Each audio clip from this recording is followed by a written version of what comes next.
안녕하세요. 네, 선생님 안녕하세요. 네네. 그 땀 때문에 밤에 이렇게 나는 땀 때문에 고생이 많으신데 그전에는 괜찮으셨는데 1년 전부터 1년 전 수술하고 난 뒤에 이렇게 이런 증상이 생기신 거죠? 예, 예. 그 이렇게 그 낮에도 이렇게 땀이 흘리시나요? 제가 시골에 농사 짓는데요. 네네. 조금만 더 보면은 요 덩어리 배 쪽에 땀이 많이 나더라고요. 그러면서 네. 다리는 시려워요. 아, 다리는 시려운데 네. 그 등 쪽에 이렇게 땀이 많이 나고 어머니 네, 평소에도 머리. 이렇게 그 열이 위로 확 올랐다 내렸다 이런 증세 있으신가요? 네, 제가요 좀 신경을 좀 쓰는 데가 있어가지고 그런지 좀 그런 증상이 있어요. 번열 이렇게 스트레스 좀 있으시고 네네. 열도 이렇게 네. 좀 나고 네. 어머니 이렇게 그 식사는 잘 하시고요.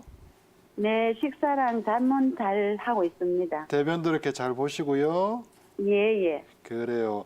어머니 이렇게 다른 증세는 크게 없으신데 이렇게 네. 밤에 이렇게 흘리는 땀 때문에 고생이 많으신데 요거는 이렇게 그 도둑땀 도한이라 그러거든요. 네. 도한 혹은 이렇게 잠잘 때 흘리는 땀이라 그래서 침한이라고도 이야기를 하는데 네. 우리가 이렇게 날씨가 이렇게 더울 때 흘리는 땀도 있고 밥 먹을 때 흘리는 땀도 있고 그다음 가만히 있을 때 흘리는 땀도 있고 잠잘 때 흘리는 땀이 있는데 우리가 네. 더울 때 흘리는 땀은 정상적인 땀인데 뒤에 네. 이렇게 밥 먹을 때 흘리는 땀, 잠잘 때 흘리는 땀, 그리고 가만히 있어서 흘리는 땀, 이게 전부 다 기운이 떨어질 때 나는 땀이에요.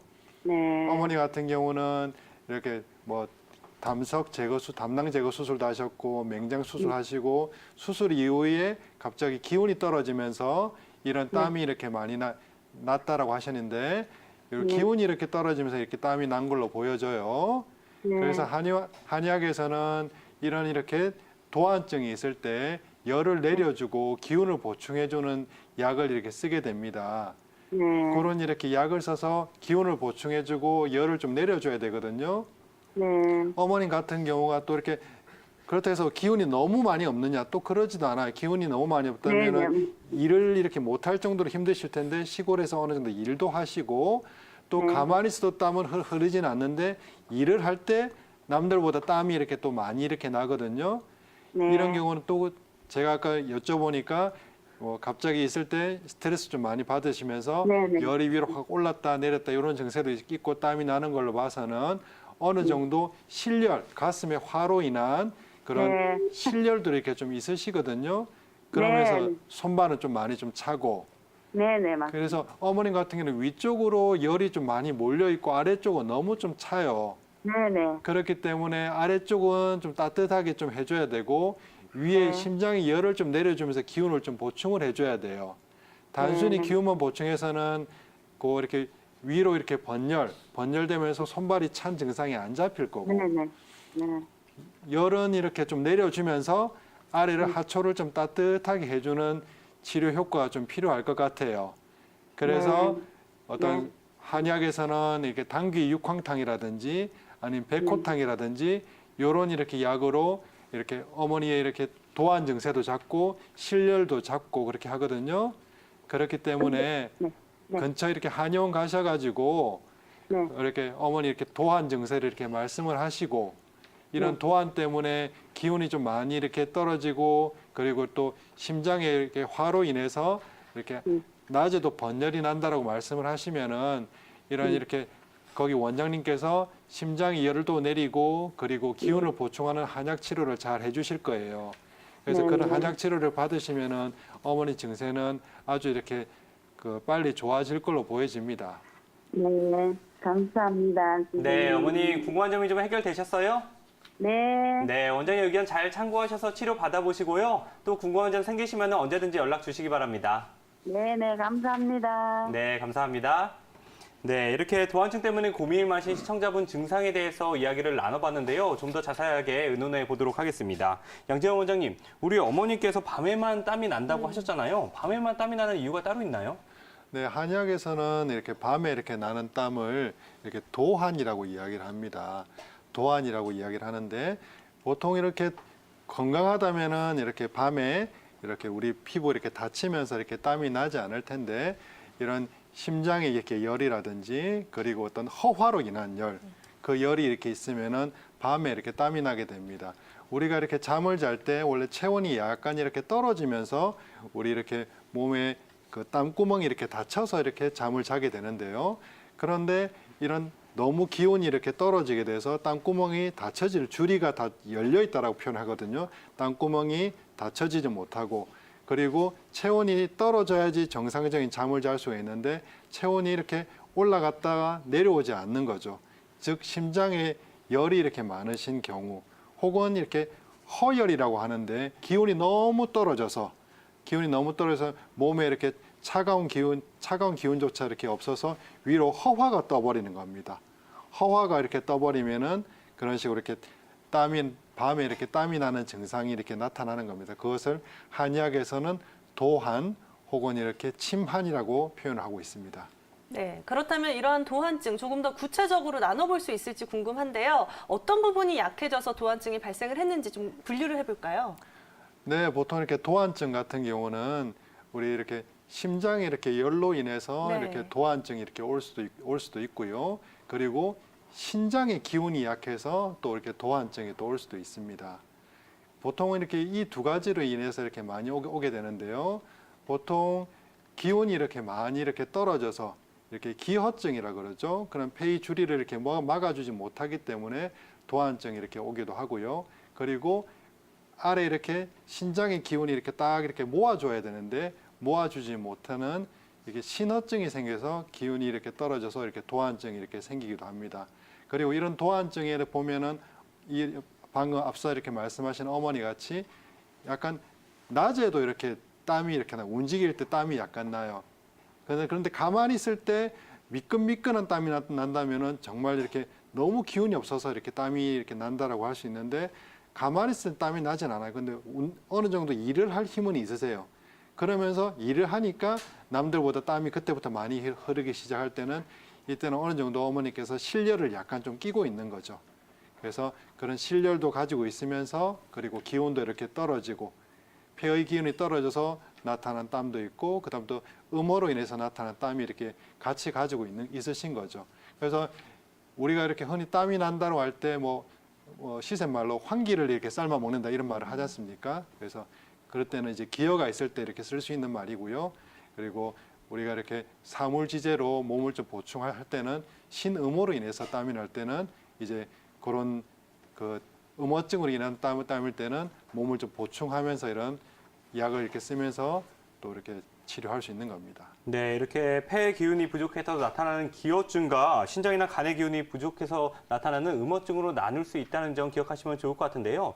또 양재원 원장님, 우리 시청자분께서 상체에 굉장히 열이 많이 난다고 하셨어요. 상체에 열을 내리기 위해서는 어떠한 치료를 받으면 좋을까요? 네, 어머님처럼 이렇게 상성하어라 그러거든요.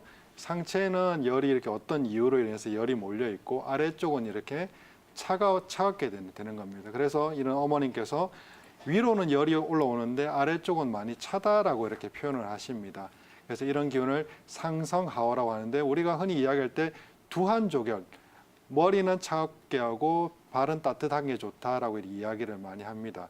즉 이런 위는 이렇게 좀 차가워지고 아래는 이렇게 따뜻하게 되는 이런 상태를 우리 몸의 수승화강이 잘 되고 있는 상태라고 이야기하거든요. 아래쪽은 따뜻해서 따뜻한 기운은 위로 올라가고 그리고 위에 이렇게 차가운 기운은 다시 이렇게 아래쪽으로 이렇게 내려가고 이런 이렇게 수승화강이 잘 된 상태를 건강한 상태라고 표현을 하는데 그런데 우리가 질병이 이렇게 생겨서 위쪽으로 열이 이렇게 올라가서 상성 위쪽에 열이 몰려서 해소되지 않는 상태를 상성한 상태라 그러고 그런 열이 위로 가버렸기 때문에 아래쪽이 이렇게 차가워진 것을 하허라는 상태를 표현하는데 이렇게 되면은 위로 기운이 이렇게 떠고 아래는 차가워지는 것이 나눠지게 됩니다. 서로 이렇게 섞이지가 않는 거죠.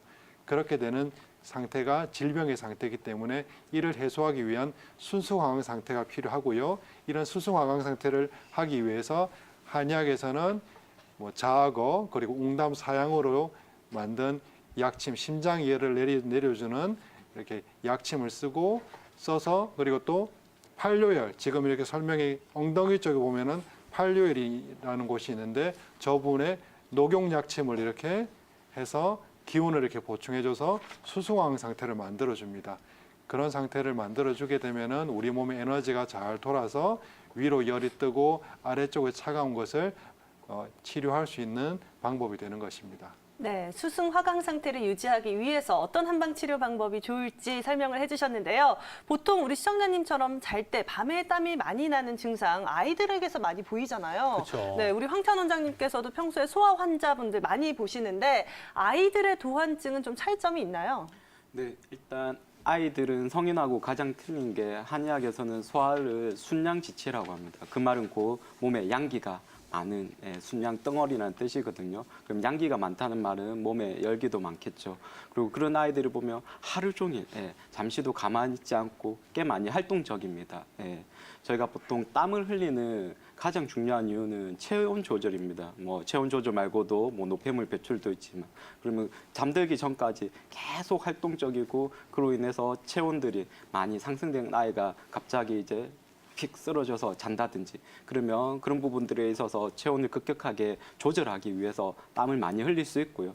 특히나 저희가 이렇게 땀샘들이 단위 체표 면적상에서 보면 다른 부위보다는 목 위쪽 상부로 더 많이 밀집해 있습니다. 그러니까 똑같은 다른 체포 부위에서도 땀이 흐르지만 훨씬 더 많이 밀집된 곳에서 더 많이 흐르는 것처럼 보이는 그런 이유도 있습니다.